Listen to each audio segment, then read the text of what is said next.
favor, ¿dónde nos quedamos?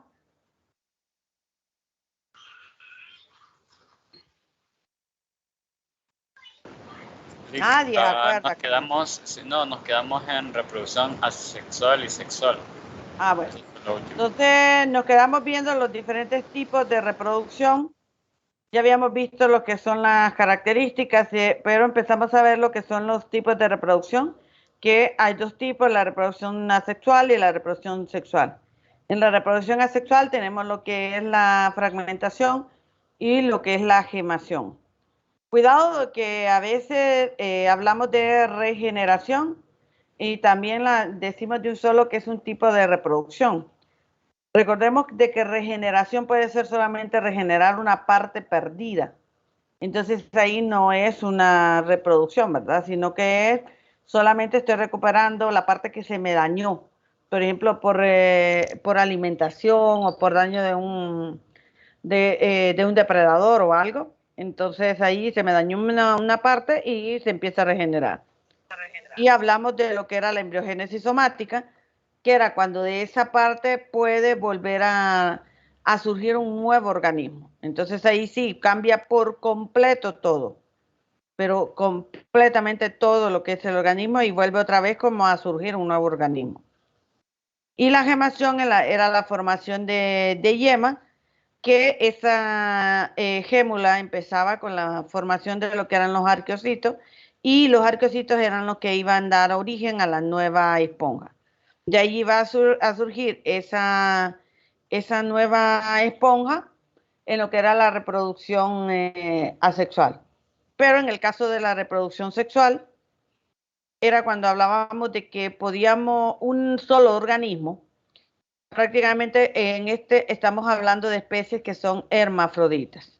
Y aquí un solo organismo va a producir tanto el óvulo como el espermatozoide. No es que hay una esponja hembra y una esponja macho, para nada. Recuerden, viene la esponja, produce el espermatozoide, lo libera, está libre en lo que es el agua, y después esa agua filtrada va a entrar otra vez por un porocito, y cuando entra, en este caso, a lo que es el porocito, van a entrar por acá, se va a unir con lo que es el óvulo.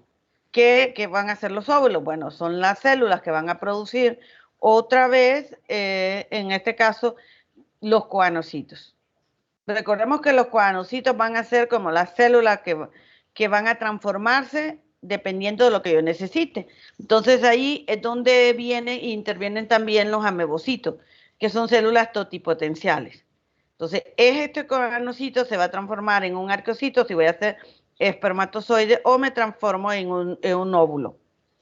Entonces, aquí vienen los espermatozoides, se unen con el óvulo y se va a llevar a cabo la fecundación y se va a transformar en lo que es la larva. Esa larva puede ser liberada otra vez por el espongiocele, si ustedes se fijan acá, se libera y vuelve a salir por lo que es el ósculo. O en algunas esponjas, esa larva va a quedar dentro de lo que es en este caso el mesénquima.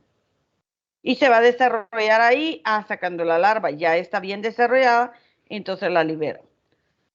Dependiendo del tipo de larva, es ahí cuando vamos a ver que hay diferentes tipos de larvas, que van a ser unas larvas que pueden moverse, otras larvas que van a ser más pesadas y van a caer directamente al lado de digamos, de la esponja donde está liberando, y así es como se van produciendo hasta colonias de esponjas, dependiendo del tipo de larva.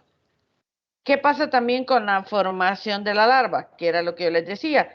Viene la larva, empieza a formarse, cae al suelo, se empieza la formación de la nueva esponja, y para algunos al principio llega a ser una esponja simple. Después de ser una esponja simple, se convierte en una ciconoide hasta que vuelve a ser una esponja leuconoide. Entonces, para algunos tiene alguna relación con lo que es el tipo de estructura, que la más evolucionada ya sería la leuconoide. ¿Qué pasa con otros? Viene lo que es la formación de lo que era el cigoto, el cigoto comienza a dividirse y cuando empieza a dividirse todo lo que son sus células, cuando se comienza a formar el blastómero, ocurre lo que es un proceso de inversión. Y el proceso de inversión es que van hacia afuera lo que son las células en vez de ir hacia adentro. Entonces a eso es lo que van a ver algunas que producen el proceso de inversión en algunas larvas. En otros va a ocurrir el proceso normal. En otros se da lo que es ese proceso de inversión, que es cuando llamamos, en este caso, dependiendo del tipo de larva, como por ejemplo las anfiblástulas, que llevan a cabo ese proceso de inversión. ¿Qué es esto? Que es como que la formación de la capa hacia afuera y después ocurre la gastrulación normal. Es la única diferencia, el proceso de inversión, que lo vamos a ver que más que todo en los diferentes tipos de larva. Entonces, por eso tenemos los 4 tipos de larva. La parenquimula, que es una larva maciza. Entonces, esta larva, cuando decimos que es maciza, es que es una larva pesada. Entonces, tiene células monoflageladas y esas células monoflageladas se vuelven, en este caso, mucho más pesadas. Entonces, al volverse pesada, hace de que una vez que salga la larva, cae otra vez a lo que es el sustrato y empieza a formar la nueva esponja. Eso es lo característico en el caso de ella. ¿Qué pasa con la celoblástula? Que en vez de ser esas larvas, esas células monoflageladas y que sean pesadas, se vuelven huecas. Y la larva entonces se vuelve mucho más, en este caso, digamos así, como que no tiene peso, como que empieza a flotar. Liviana. Liviana, exacto, esa sería la palabra, liviana. Entonces, al volverse liviana, puede flotar y puede distribuirse en todo lo que es el agua de una forma mucho más fácil que la larva, en este caso, maciza. La larva maciza cae inmediatamente después de que sale, porque es tan pesada.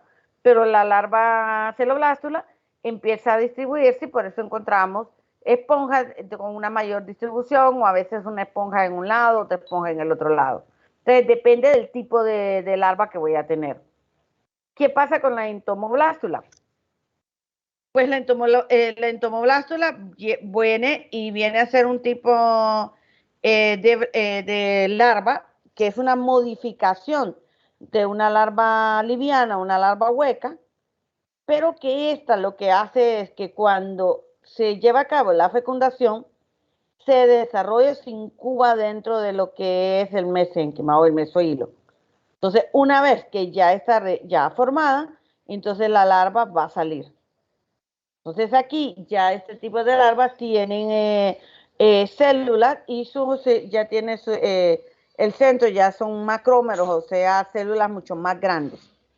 Entonces eso permite de que ella ya se formó mucho más rápido, sale al agua y empieza también una mayor distribución porque ya soy una larva que me puedo mover. Además, soy un tipo de larva celoblástula, que soy más liviana, entonces también puedo moverme. ¿Qué pasa con esta? Dependiendo de la depredación, dependiendo de las condiciones que hay afuera, es más fácil ya tener una larva para que ella pueda distribuirse con mayor facilidad. ¿Qué pasa con la anfiblástula?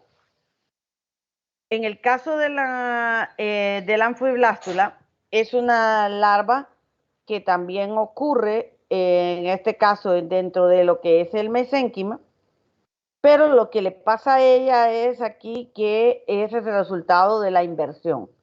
¿Se acuerdan lo que acabo de hablar? Que en vez de que ocurra directamente de un solo la gastrulación, entonces se lleva a cabo ese proceso de inversión fuera. Entonces aquí lo que vamos a ver es que ese tipo de larva, que era una entomoblástula, va a tener 2 hemisferios.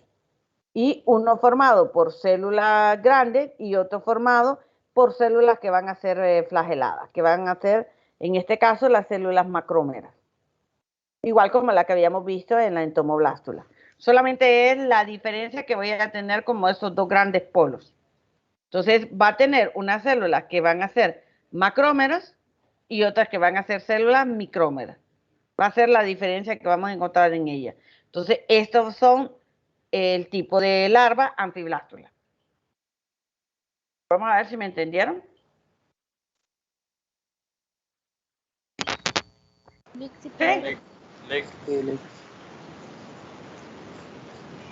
Si puede repetir lo de los dos hemisferios. O sea, lo que les dije de la anfiblástula es que ella va a tener ahora dos hemisferios de células. Ya vamos a ver en este caso. Voy a tener una que va a estar formada por células grandes, que van a ser esas células que van a tener, en este caso, por ejemplo, digamos que no tienen un flagelo. Van a tener esas células. Y el otro lado voy a tener células que van a ser células flageladas. Y van a ser, en este caso, voy a tener la parte del macrómero y la parte del micrómero, dependiendo de qué. Mírenmelo aquí, para que me entiendan. Estas son células grandotas. Miran las células. Y estas son células más pequeñas. Y estas células llegan a tener como estos flagelos acá. Entonces, por eso se dice que tienen células con macrómeros y células con micrómeros. Entonces, tiene como dos polos. Y ahí lleva, en este caso, el proceso de inversión hacia adentro y ya empieza lo que es el proceso de gastrulación. La diferencia son los dos tipos de células que se forman y a esto le llamamos el proceso de inversión porque lleva esto y ahora el proceso de inversión se lleva a cabo por medio de esto. Entonces, hacia adentro. En la otra solamente era de que se llevaba a cabo la gastrulación en forma normal. Pero acá no, es por medio de estas células que son células flageladas. ¿Quedamos bien hasta ahí? Sí, Lick. Entonces, si vamos acá, miraríamos las funciones que tienen, en este caso, los diferentes tipos de células. Y como ustedes ya se la saben, entonces me van a ir diciendo la función para ver si se acuerdan qué función tenían. Por ejemplo, los pinacocitos, ¿de qué se encargaban? ¿Cuál era su función? Protección. Protección, el que crea el pinacodermo. Ajá, bueno, no es el que crea, sino que conforma lo que Sí, es la capa del pinacodermo. Ajá, pero solo protección. Alimentación. Y acuérdense que también lleva a cabo ciertas características de lo que es alimentación y además tiene contracción por la presencia de miocitos que se encuentran dentro de lo que son los pinacocitos. Esa va a ser otra de las características que tiene dentro de ellos. Los porocitos, ¿cuál sería la función? Entrada de la corriente de agua. La entrada de la corriente del agua. ¿Y cómo está formado un porocito?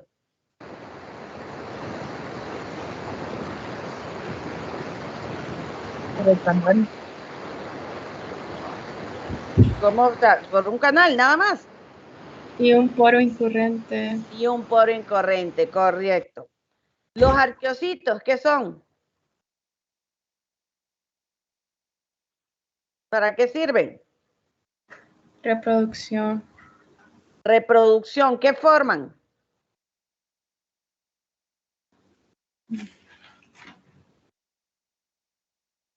¿A dónde los encuentro? Ya lo hablamos hace poco. Y me dicen reproducción, ¿a dónde? ¿En qué parte Los encuentro? arqueocitos son los que producen los espermatozoides, ¿verdad? Solamente cuando Tiene se como función transforma de un qué. reproductiva. Solo cuando se transforma de un qué.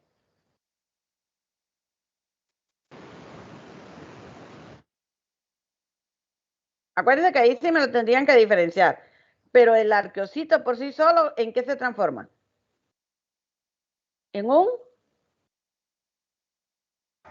Sería fagocito. No, todavía no me han dicho. Pero creo que me mezclaron las respuestas ahí. Los arqueocitos no son las células totipotenciales. Bueno, no, los amebocitos son células totipotenciales. Los arqueocitos a veces funcionan con una célula totipotencial porque lo mencioné. Los arqueocitos son los que están dentro de las gémulas o la yema que forman la nueva esponja. Y además de eso, forman lo que son los óvulos. En el caso de cuando eran los coanocitos, era cuando el coanocito después se transformaba en un arqueocito para hacer un espermatozoide. Entonces, por eso se separa como que el coanocito forma el espermatozoide y el arqueocito forma los óvulos. Ajá, el esclerocito, ¿para qué sirve? Producción de espículas. Ajá, el escleroblasto. Es el sitio donde se producen las espículas. El sitio, la estructura, diga, donde producen Sí. exactamente las espículas. Espongiosito. Esponjina. Es lo que producen Esponjina. esponjina, Colenocitos. colágeno. Colágeno. ¿Y cuál es la diferencia del colágeno? Porque hay dos que producen colágeno. ¿Cuáles son? Hay uno fibroso. Acá, Exacto. ¿Y cuál era? Lofocito. Linfocito. ¿Y coanocito?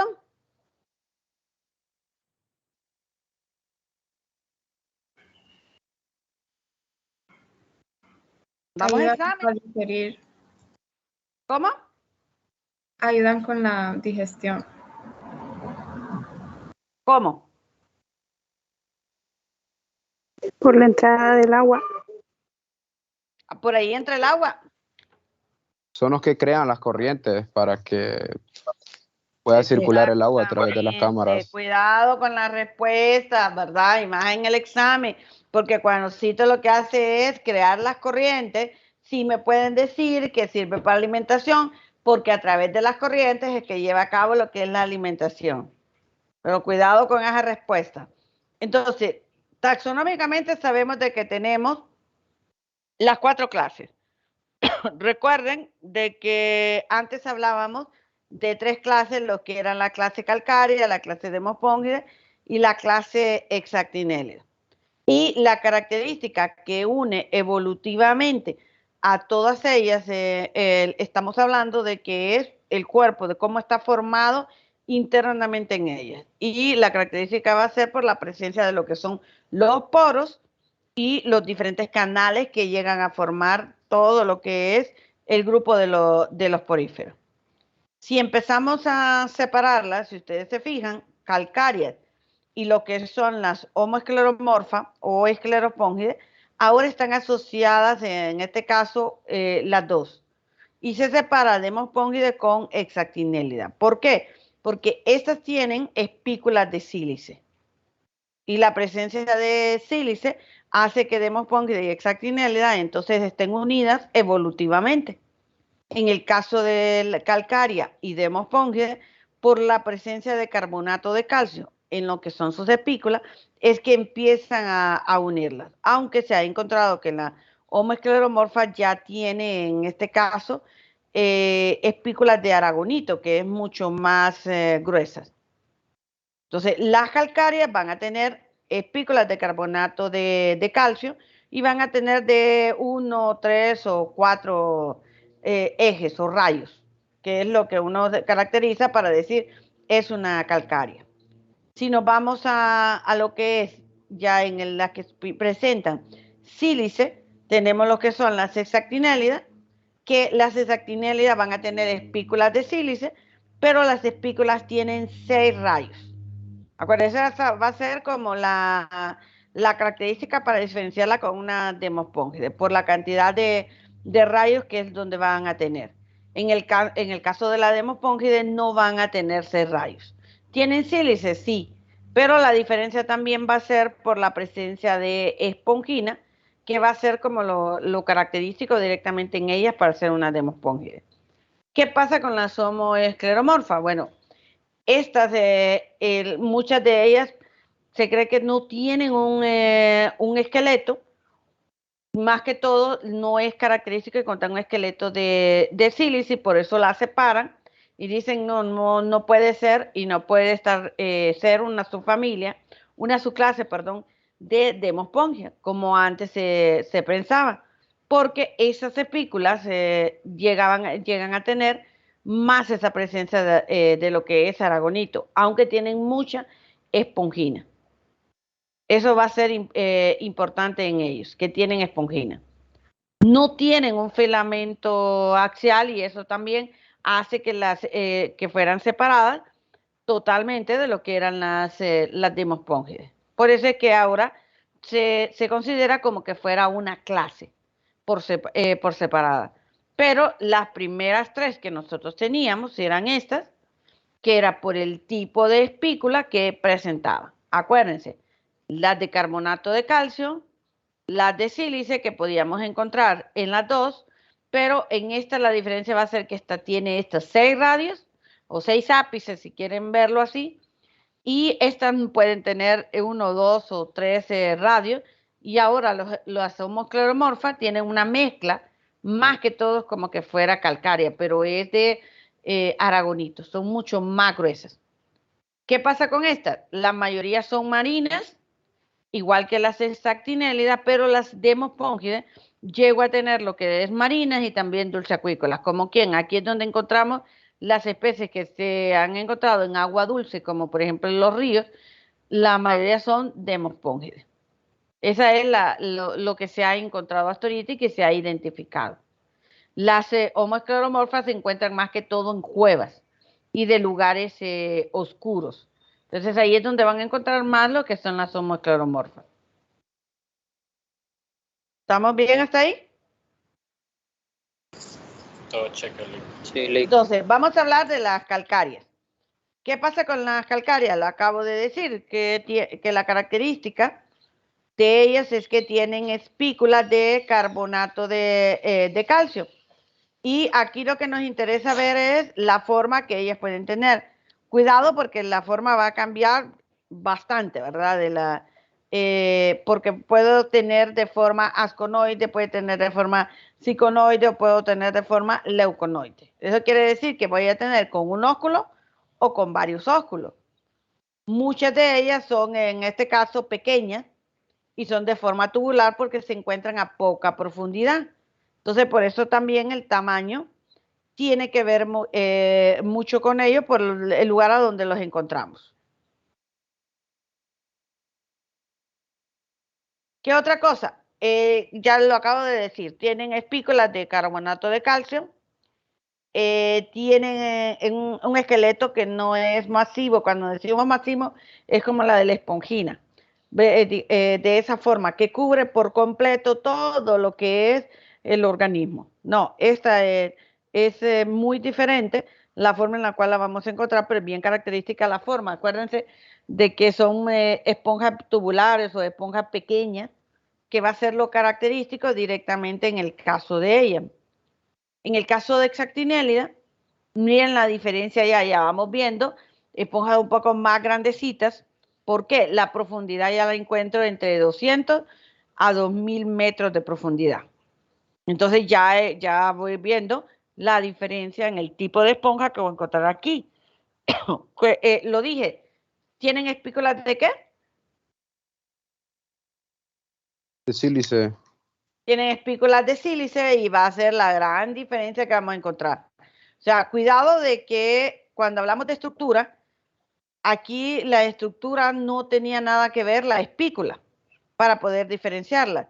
Pero cuando hablamos de clases, sí, aquí lo importante son el tipo de espículas que van a tener.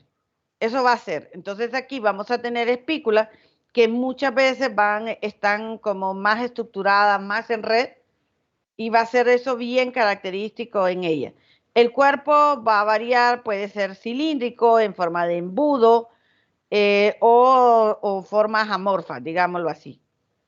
Entonces tienen bastantes, vamos a encontrar lo que son aquí formas ciconoides o formas leuconoides, Cualquiera de las 12 estructuras voy a encontrar directamente en ellas. Si miran la forma, hay algunas, por ejemplo, Euplectela, que tiene una forma como que fuera una canasta como para poner flores, como un jarrón, ¿verdad? Que es la forma que puede llegar a tener. Pueden variar tamaños desde, digamos, de 7 a 8 centímetros hasta metros. O sea, de que ya de ahí podemos ir hablando de 1.3, de 1 metro, 1.2, 1.3 metros de longitud. Lo que no encontrábamos en calcáreas, que calcáreas, muchas de ellas son pequeñas. Eso es lo único en este caso que vamos a diferenciar. Y la forma de la estructura de ellas hace ver como que fueran cristalinas, pero es por la disposición de cómo están las espículas. Es lo único que vamos a ver directamente en ellas. ¿Alguna pregunta? Bueno, muchas de estas son buscadas por la forma que tienen, porque no sé si la logran ver ahí. Miren, es como que si fuera de esos jarrones de vidrio, la estructura o como ellas se miran. Entonces, por eso las buscan y los buscan mucho para los acuarios, lamentablemente. Para eso es que buscan estas, la mayoría de esponjas para tenerlas en lo que son los acuarios. Nosotros aquí no tenemos algunos especímenes que lo van a ver ustedes cuando vengan a la práctica presencial. Dígame. Una pregunta. Entonces, ¿cómo hacen para estudiarlas, especialmente la que es extinélida, sin arruinar el organismo? O sea, están ellas viven en lugares muy hondos. Entonces, ¿cómo hacen para sacarlos sin que se mueran? Pero la verdad es que, mire, aunque vivan en lugares profundos, pero no quiere decir de que si yo la saco del agua se van a morir. Si la saco del agua sí se van a morir. No sé si se acuerda cuando vieron el video que el buzo hacía el corte de lo que era la esponja y la llevaba, por ejemplo, a tenerlas en acuario o en pecera. Esa es la forma en la cual la están estudiando. Sería como la mejor forma, que es lo único que yo tengo que tener agua salada en mi acuario y tratar de mantener la condición ideal para que ella pueda seguir creciendo. Y es lo que hace. Si usted ya le cambia el agua, ahí sí tendríamos mucho problema. Es que pensé que la estudiaban así bajo agua. Algunas sí. Hay algunas que la pueden estudiar bajo el agua, pero cuando ya quieren hacer análisis microscópicos o algo, entonces sí la llevan fuera del agua. Pero hay otras que sí tienen que llevar a cabo cómo se alimentan o cómo se reproducen directamente en lo que es el agua, pero hay cosas que es muy difícil poder estudiarlas dentro del agua y ahí es cuando se sacan. Entonces, para que miren que hay diferencia en el caso de ella. Las Demospongidae es el grupo más grande que hay. O sea, aquí la mayor cantidad de esponjas que tenemos son Demospongidae. Si se fijan, constituye el 95% de todas las esponjas son Demospongidae. Y aquí tenemos esponjas pequeñas hasta esponjas grandes. La característica es que va a tener espículas de sílice, pero lo más importante aquí es la presencia de esponjina. O sea, lo que más tienen es la esponjina. Y eso hace de que muchas de estas sean utilizadas a nivel comercial. Y aquí es donde tenemos al género Spongia y el género Hipospongia, que son los dos géneros que son utilizados como la esponja de baño. Esas esponjas de baño de que son las que se venden comercialmente son súper caras ustedes. No es tan fácil como que vamos a decir la vamos a ir a comprar y facilito si la sacan, por ejemplo, del lado de la mosquitia, es donde están sacando mucho de lo que son esponjas. Aquí no es tanto que las utilicemos, la mayoría es para exportación. Y su estructura, la estructura más peculiar que vamos a encontrar en ellas es la estructura leuconoide. Por la forma en que tienen, si miran ahí, la forma va a ir cambiando y por eso hacen el corte, se la llevan, la secan, tienen que quitarle las espículas, porque si no, imagínense, es como que me estuviera espinando, como que las espinas de la rosa, de esa misma forma. Si yo le dejo las espículas, entonces me espino, prácticamente. Entonces ellos lo que hacen es la sacan, le quitan las espículas, la sacuden, la ponen a secar, después la meten en como en una sustancia como salmuera y las mantienen ahí, y hay algunas que las ponen a blanquear, entonces las meten en otro tipo de sustancia para blanquearlas y después venderlas. Eso es lo característico directamente en ellas. Dentro de la misma clase de Demospongia tenemos la familia Espongylidae, y la familia Espongylidae son las esponjas de agua dulce. Esta familia tiene el género Spongyla, y el género Spongyla es como uno de los más comunes de las esponjas que tenemos en agua dulce. Entonces, estas, si se fijan ahí, verdad que parece que fueran algas. Entonces, esta la vamos a encontrar en cualquier estanque, laguna, riachuelo, más que todos incrustados o pegadas a lo que son las piedras o los sustratos en lo que son las quebradas o los ríos. Entonces, por eso se confunden como que fuera un alga y muchas veces pasan desapercibidas como que fuera una esponja. Entonces, cuando la miramos no parece ni que fuera una esponja, y por eso es muy pocas estudiadas lo que son las esponjas de agua dulce. Los colores van más bien de colores verdosos a colores así como cafecitos o claros, porque mimetizan mucho con el lugar a donde ellas se encuentran. Y ya les dije, en este caso, la especie esponja, ¿verdad? O hipospongia son algunas de las que son como más comercializadas en lo que era la esponja de baño. Y aquí está el género, que no quiero que me lo vayan a confundir, porque esto es Espongyla. No me lo confunden con la que acabamos de decir, de la comercial. Por eso lo estoy diciendo para que no me lo vayan a confundir. Porque esto es, en este caso, los de la familia que solamente es de agua dulce. No sé si me entendieron ahí. Rick, entonces la Demospongia tienen presencia de espongina, y las, digamos, como las subclases son las que tienen espongila. O sea, la Espongyla es un género, ¿verdad? Lo que pasa es que tiene, la conocemos como esponja. Entonces, cuidado, porque estas eran las que son esponja, que es el género esponja directamente, son las que son utilizadas como esponjas de baño. Sí, no me las vayan a confundir. Ahora, estas de acá, esta es Espongyla. Entonces ahí tenemos Espongyla, por ejemplo, lacustris, que estas ya son de las de agua dulce. Y hay un género que se llama, en este caso, el género solamente lo aparece como L. esponja. Entonces tengan cuidado de que no me lo vayan a confundir con lo que son las esponjas de baño. Eso es lo único que les acabo de decir. Porque allá era el género, ¿verdad? Pero aquí es como una especie, la especie esponja. Si aparece como especie esponja, entonces ahí no es comercial.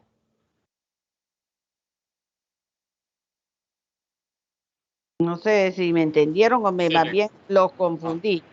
No, lector, claro. Sí, es como, solamente es para que no me la vean, perdón, para que no me la vayan a confundir, porque depende de cómo aparezca. Entonces, estas son ¿qué pasa con ellas? Cuando, dependiendo de la época en la cual las encontramos, de repente se van a desaparecer. ¿Por qué? Porque acuérdense en verano, ¿qué pasa en verano con los ríos? Se secan. Entonces, dependiendo de cuando hay agua o no hay agua, entonces ustedes no las van a encontrar. Por ejemplo, hay muchas esponjas de agua dulce que son más comunes en verano y se encuentra mucho más fácil en la época de otoño. Y esto se da más que todo en todo lo que es Estados Unidos, porque allí sí están como bien marcados lo que son las estaciones, pero en el caso nuestro solamente decimos, bueno, en la época de verano desaparecen y en la época ya de lo que es la época seca empiezan a aparecer porque ahí es cuando hay agua y cuando nuestros ríos de repente son más fluidos, porque si no, a veces solo encontramos, ¿verdad?, como un chorrito o por completo se seca lo que es la quebrada. Estas se reproducen sexualmente, creo que eso ya lo sabemos, ya hablamos de los tipos de reproducción, pero hay muchas de ellas que en otoño también la esponja llega a morir y solamente quedan lo que son las gémulas para seguirse reproduciendo, pero de forma asexual. Entonces, ¿qué pasa con estas esponjas de agua dulce? En pocas palabras, entran como que si fuera, no estoy diciendo que pasa eso, sino como que si fuera de esa forma, entran como que si entraran en una diapausa. ¿Por qué? Porque lo que hace es que la esponja muere porque ya no hay agua. Entonces, como no hay agua, lo que queda formado son las yemas, para que cuando ya vuelve el agua, comience otra vez la población en el año siguiente. Lick, Ajá. ¿cuántos años puede vivir una esponja, Lick? Depende, hay esponjas en este caso que pueden durar solo meses y hay algunas que pueden durar hasta 2, 3 meses, 6 meses y hay otras que mucho más tiempo. ¿Por qué? Al final se desintegran, se mueren. No, porque de un pedazo va a salir otro y va a seguir. Entonces, para algunas no tienen edad.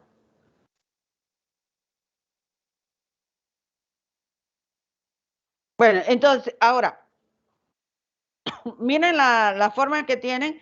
Ahí tenemos algunas de las esponjas y tenemos los géneros de algunos géneros de las esponjas de agua dulce. No tienen color, no son llamativas. Si se acuerdan, los colores que acabamos de ver de las esponjas marinas, que eran rojas, moradas, azules, verdes, de todo tipo de coloración, pero aquí muchas de ellas son de colores no tan llamativos y eso depende del lugar a donde ellas se encuentren. Y así es como se miran cuando ellas ya están secas. Y principalmente en lo que son las quebradas. Entonces ahí es cuando quedan lo que son las hémulas para pasar a veces lo que es la época del año y vuelven otra vez a salir. Entonces depende del lugar. En algunos lugares, cuando tiran las hémulas, por ejemplo, pasan el invierno, que sería directamente cuando hace frío, y de ahí vuelven a salir. Pero en el caso nuestro, que es época seca y época lluviosa, es cuando viene la época seca. Entonces depende de qué lugar estemos hablando. En la escleropongia o homoescleromorfa, estas son esponjas que son catalogadas más que todo como esponjas tropicales y son esponjas un poco más duras, están asociados con lo que son los arrecifes de coral y hay algunos hasta que las confunden como que si fueran corales, por lo que tienen están compuestas por lo que es aragonito. Acuérdense, ese es un tipo de carbonato de calcio mucho más duro. Y la característica importante de ellas es que se encuentran directamente en lo que es dentro de cuevas o hábitats críticos, que es lo que uno en este caso lo menciona o lo van a encontrar ustedes en todo lo que es la bibliografía, porque ya me fijé que en algunos mapas hablan directamente de ese término. ¿A dónde van a estar? Están muy cercanas a lo que son las costas por la profundidad en la cual la podemos encontrar. Entonces ahí es donde, por eso se asocian mucho con lo que son los arrecifes de coral, ¿verdad? Por el lugar a donde ellas se van a encontrar. ¿Están en aguas profundas? Sí, imagínense que hay algunas que se encuentran en cuevas, hay otras que las vamos a encontrar asociadas con lo que es el arrecife que no están, en este caso, tan profundas. ¿Por qué se las asociaba directamente con las demospongides? Más que todo por la forma que tienen. Entonces, antes pensaban como tienen gran cantidad de espongina, por eso dijeron no, tiene que ser también Demospongide. Y por eso la ponían como una subclase de la Demospongide. Pero después ya miraron que no, que más bien no tenían ni siquiera esas espículas directamente, sino que más bien de aragonito es lo que se les está encontrando. Y son espículas que no están tan grandes. Para algunos más bien mencionan como que las escleromorfas no tienen espículas. Porque la característica directamente de ellas es que tienen un filamento central y de ese filamento central es que nace todo como el cuerpo de ellas. Entonces, por eso algunas dicen, no, no tiene espícula. Otros dicen, no, pero es una espícula solamente que es de aragonito y con un eje central, que es diferente a las espículas de los otros. Entonces, hay como que diferentes versiones de cómo va la composición. Por eso es que todavía se sigue discutiendo si es parte de una de las clases o está separada, pero actualmente la vamos a encontrar como homoescleromorfa o esclerospongia. ¿Estamos bien? Ahí tienen a Ceratoporella, que me fijé que en algunos mapas, recuerden en los mapas, ustedes a veces agarran las imágenes y no les importa de qué clase sea. A veces están hablando de la clase calcárea y me aparecen en este caso con géneros, por ejemplo, de Homoscleromorpha. Y me fijé porque ahorita me acordé con este género Ceratoporella que en una de los mapas encontré esta imagen y estaban hablando de las calcáreas. Entonces, cuidado con las imágenes que me ponen en los mapas. Por favor. Recuerden que todavía, ¿verdad? Tienen hasta el 23. No, ¿cuándo es? Sí, 23, ¿verdad? Es que se entregan los mapas. ¿Y alguien me recuerda? Sí, sí. Sí, ¿verdad? El 23 es que entregan los mapas, entonces, por favor, corríjanlo, revísenlo, acuérdense de los conectores, acuérdense de no poner tanto texto porque todavía revisé algunos que me mandaron el viernes y siguen todavía con la misma condición. Entonces, ahí tenemos el género Ceratoporella y con diferentes especies, pero también tenemos dentro de estos del género Plaquina, el género Oscarella, el género Corticio. Este género, Ceratoporella, a veces lo ponen como Demospongide. Entonces, también está en discusión si es Demospongide o es escleromorfa. Pero por el lugar a donde la encuentran, por eso la están poniendo ahora como homoscleromorfa.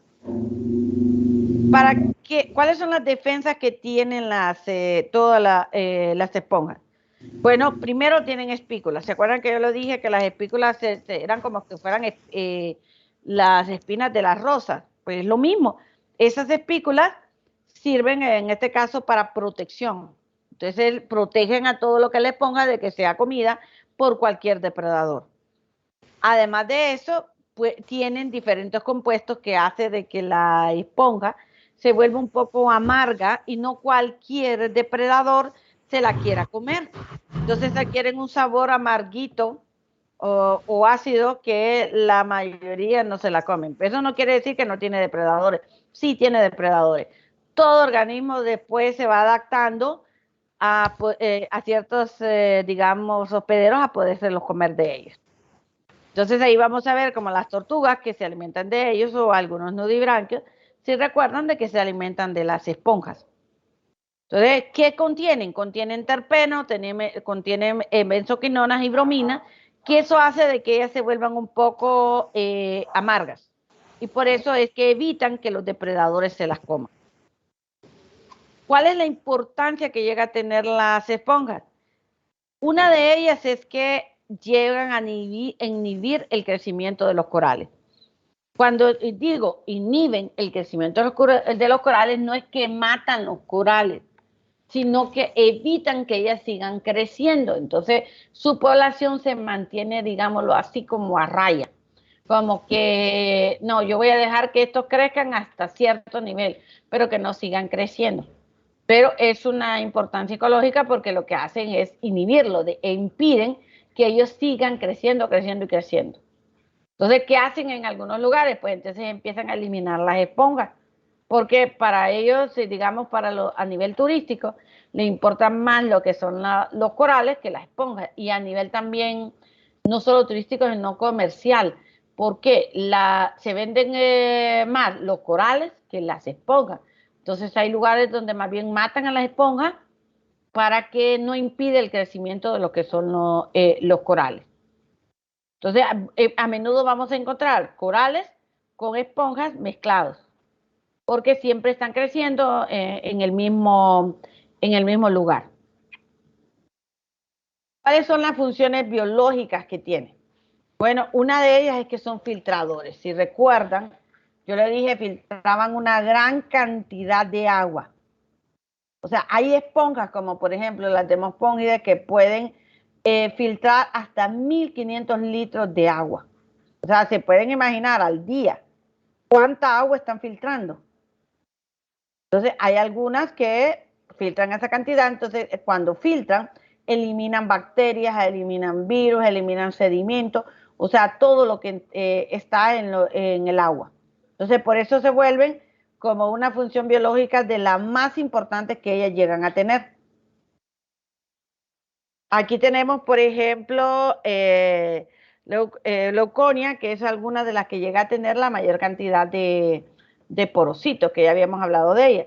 El ciclo del calcio, porque tienen esas espículas de carbonato de calcio y cuando también se desintegran o mueren, agregan calcio al sustrato y al agregar calcio al sustrato participan en el ciclo del calcio. Que acuérdense que el calcio es uno de los componentes básicos para los seres vivos. ¿Qué otro? Quienes participan en las cadenas alimenticias, sirven de alimento a otros organismos. Es lo que les decíamos, no todos los organismos se alimentan de ellas, pero sí hay como algunas tortugas, algunos nudibranquios, que llegan a alimentarse directamente de ellos y algunos crustáceos, que se alimentan de lo que son las esponjas. Son como bioindicadores. ¿Por qué se vuelven bioindicadores? Tienen mucha relación con esta parte de filtración. Porque a medida que encontramos esponjas, también nos indican el estado de salud del hábitat. Si hay mucha esponja, nos está diciendo de que el hábitat está libre de bacterias, de virus. Entonces, sabemos que el agua está limpia. Entonces, la están utilizando como un bioindicador de la salud de un ecosistema. A eso le llamamos como a bioindicadores. La otra, dígame. Disculpe, una pregunta. Pero si son grandes filtradores, pero en el caso como de las que viven en ríos. ¿Y cuál es el problema? De que, digamos, no han sido muy estudiadas y son pocas las que se han encontrado en los ríos. Y por eso yo le mencionaba la vez pasada de que qué bueno sería que nosotros empezáramos a producir, en este caso masivamente esponjas, y ver cómo se adaptan a nuestros ríos para que empiecen a filtrar los ríos. Entonces, donde hay esponjas en los ríos nos están indicando que el agua es buena. ¿Qué pasa en la mayoría de los ríos contaminados? No encontramos esponjas. Entonces, también eso nos ayuda a que sea un bioindicador, porque nos dice qué tipo de hábitat es. Sirve de hábitat para otras especies. ¿Se acuerdan? Yo le dije dentro de las esponjas, como por la forma que pueden tener a veces como de un jarrón, de una vasija o algo. Entonces, viven dentro de ellos crustáceos, cangrejos, camarones, peces, cualquier organismo que pueda vivir de ellos. Entonces, a veces están dentro de esa relación simbiótica entre un organismo y el otro. Que eso también es importante, como que yo te escondo y vos me estás dando o me estás moviendo o me estás dando de comer. Entonces ahí es cuando también se da esa relación entre los organismos y es lo que hablamos de lo que es la simbiosis. Y si pueden ver ahí, dentro de la esponja tenemos al pez o, por ejemplo, los cangrejos. ¿Recuerdan de que en el video había un cangrejo que andaba cargando la esponja para todos lados? Ese es otro tipo de simbiosis.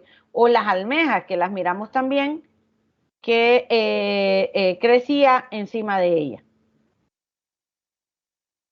Sí, entonces miren aquí podemos ver Como por ejemplo, hay esponjas que pueden retirar hasta el 90% de bacterias en el agua y del 23 al 63% de virus en el agua. O sea, para que miren qué tan importante filtradora pueden llegar a ser. Y la otra es que también dijimos de que servían de alimentos para diferentes organismos. No es tan extensa la lista, pero sí tenemos en este caso organismos que ya se han adaptado a ellos, como por ejemplo de los opistobranquios, que ya estamos hablando de los que eran, ¿se acuerdan de los moluscos? Que ahí aparecía lo que era la vaquita suiza, que en el video esos son moluscos. Tenemos también los equinodermos, tenemos crustáceos, tenemos poliquetos, o sea, anélidos, que también van a alimentarse de ellos. Entonces, y tenemos las tortugas. O sea, de que hay diferentes organismos que también se llegan a alimentar de ellos. Dígame. Entonces, si yo tomo una esponja de agua dulce para un acuario, le puedo quitar el filtro, por decirlo así. Depende, hay que verlo porque también si usted logra reproducir la esponja y que la esponja empiece a funcionar, sí, ¿verdad? Sí podría llegar en este caso a funcionar de esa forma porque está limpiándonos el agua y también hasta elimina mucho de lo que es el sedimento de lo que es el agua. Pero para eso tiene que lograr que la esponja empiece a crecer y a reproducirse o mantenerse viva dentro de su acuario. Ajá, hay que tenerla como en un cautiverio, entonces. O sea, no es tan fácil, solo arranco el pedazo y la llevo. ¿Por qué? Acuérdense que también depende de las condiciones de que usted tiene la pecera. Hay lugares que son muy fríos o hay lugares, en este caso, que están muy calientes, que también, entonces depende de esas condiciones. Por eso tendría que ver cuáles son las condiciones en las cuales se encuentra la esponja para mantenerla y empezarla a reproducir. Pero sería maravilloso de que ustedes hicieran intentos de buscar esponjas y empezaran a ver si pueden reproducir lo que son las esponjas. Pero ellas, ¿de qué temperatura son, bro? Es que depende, acuérdense que yo lo dije que viven en agua dulce, y si viven en agua dulce, las temperaturas de los medios acuáticos no están tan altas, pero generalmente las vamos a encontrar directamente cuando el agua está limpia, por ejemplo, en los lugares altos. O sea que en la tira uno puede hacer el intento de ir a buscar. De buscar en lo que son los ríos, quebradas o algo para ver. ¿Qué pasa? Que aquí no se han estudiado mucho. Entonces, esa sería otra cosa importante de que podríamos estudiar. Pero imagínense de que usted lograra reproducir esponjas. Creo que Colombia es el que está tratando de hacer estos tipos de proyectos con esponjas. Teníamos un estudiante que antes de ir a virtual estaba queriendo llevar a cabo un trabajo de tesis, pero como ya vino después lo que nos encerraron, entonces ya no pudo seguir en nada de lo que era el estudio de esponjas. Entonces sí sería algo bueno de repente poderlo hacer. Lick, ¿cómo se llama el estudio, el trabajo que se encarga de estudiar las esponjas? O sea, realmente no hay un nombre porque son solamente el grupo de los poríferas, pero no hay un especialista solamente de esponjas porque todos son vertebrados. Y si lo hay, lo desconozco. Bueno, hay simbiosis, sí. También hablamos de que habían simbiosis, ¿se acuerdan? Con algas. Sí. Sí, ¿verdad? Y eso más bien permitía de que las esponjas tuvieran esas coloraciones a veces de color verde, amarillos, morados, porque es por la simbiosis que llegan a tener muchas de ellas con otros organismos, como por ejemplo con algas, con equinodermos, diferentes. Entonces lo que hacen es que ellas dan como un dando y dando, de que aprovechan el oxígeno, de que están produciendo lo que son las algas, y a las algas les sirve como un hábitat también que está ahí y a la vez da de filtrar agua, entonces trae cierta cantidad de alimento. No solamente vamos a tener dentro de la esponja, hay algunas esponjas que son consideradas como esponjas carnívoras. ¿Por qué? Porque esta esponja se alimenta de organismos. Entonces, ahí no sé si ustedes se fijaron cuando estaba el video, en el agua se miraron dibujos de dinoflagelados que iban dentro del agua. A ver si fueron acuciosos cuando vieron el video, pero eso es lo característico de la forma en que ellos depredan. Entonces, por ejemplo, los de la familia, bueno, si quieren se pueden salir, pero sí voy a tratar de terminar con los que se queden, si me ayudan, porque solo me quedan unas pocas diapositivas y yo tengo que terminar porífera y mañana vamos a exposición. Si me ayudan con 5 minutos y los que no escucharon, pues se los digo el jueves. Está bien, Lick. Entonces, ahí tenemos los de la familia Cloricidae, que esta familia es de las esponjas carnívoras y viven en aguas profundas y en cuevas. Entonces, es importante, el género Avisocladia, el género Avestopluma, son algunos de los géneros importantes que deberíamos de acordarnos. Hay varios, ustedes pueden ver en el libro y hay una gran cantidad de géneros que están asociados con esto. Los usos que se le dan, lo dije, bueno, uno de los usos que van a tener es el uso medicinal. ¿Por qué medicinal? Porque están siendo utilizadas para curar ciertas enfermedades. ¿Está probado? No, no está probado. Ya puedo decir, me voy a comer esta esponja porque esto me va a quitar esto. No. Hay algunos usos medicinales que solamente son reportados por comunidades, pero todavía falta estudiarlas y saber si es cierto o no es cierto de que lo curan. Como por ejemplo, Geodia lo utilizan como un antiinflamatorio o Suberitis como inmunomodulador. Entonces son algunas de las esponjas que se están utilizando para a nivel del uso medicinal. Tenemos también arenosclera, que es utilizada como alcaloide.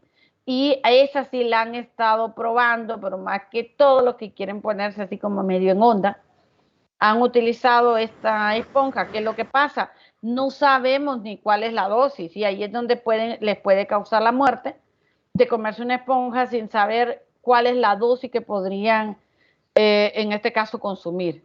Ahí, eso es lo peligroso que se debe de tener cuidado cuando uno menciona que de repente hay algunas que llegan a tener esa característica. Por ejemplo, la Amphimeyon llega a ser utilizada como una actividad citotóxica también y lo han estado estudiando porque han encontrado que tienen antibióticos, así como la penicilina. Hay algunos que dicen que es mejor que la penicilina, el antibiótico que han encontrado. Pero recuerden, todavía no están los estudios para decir, tome una cucharada, tome tantos gramos de esponja que con eso se va a curar. Por ejemplo, la esponja microciona, la están utilizando también como un antimicrobiano. O sea, cuando tenemos bacterias o algo, entonces le dicen que se ponga lo que es la esponja. Hay algunos que más bien le dicen pulverícela y póngasela dentro de una llaga o algo que tiene. Hay otros que no, le dicen tómela.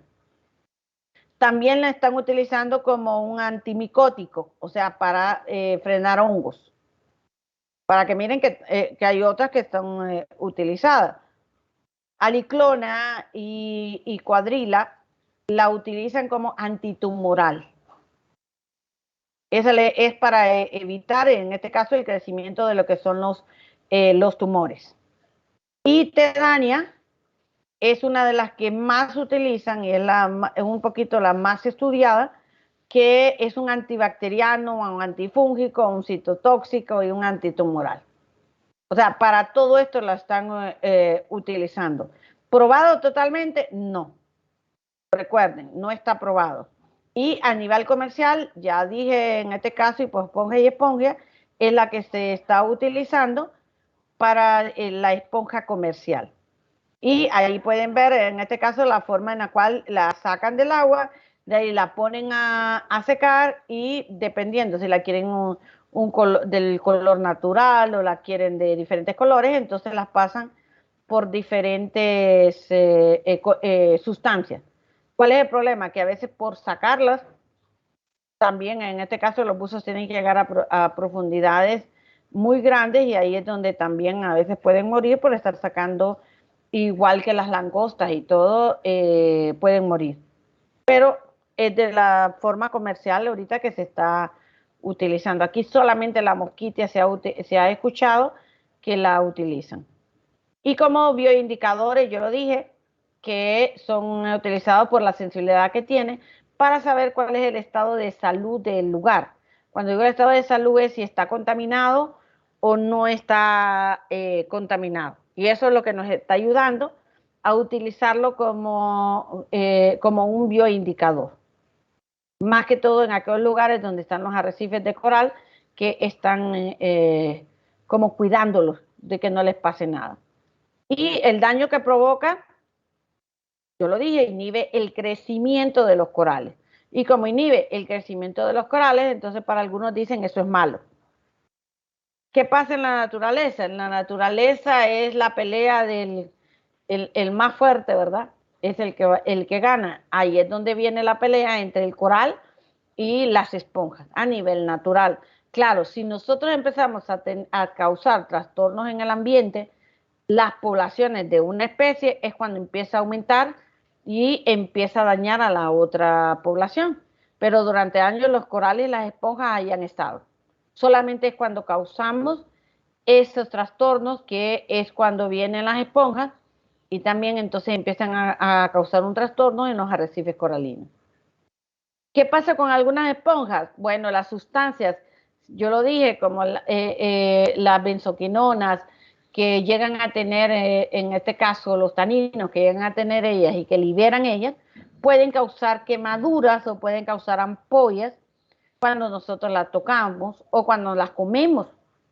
Entonces por eso tampoco es así como tan facilito que voy a agarrar una y ya la voy a utilizar. Tengo que conocer bien qué tipo de esponja es para que no me vaya a causar ninguna urticaria o inflamación. Y eso es todo. Perdón, pero necesitaba terminar hoy y si no, mañana vamos a ver nidarios. Entonces ya no puedo, así como ya no podía seguir con esponja. Ahí me disculpan por pasarme los 8 minutos. Lick, tengo una pequeña No se pregunta. preocupen. Dígame. Fuera del tema. Dígame. Sí. Le quería preguntar si encontró mi nota de laboratorio. Ve del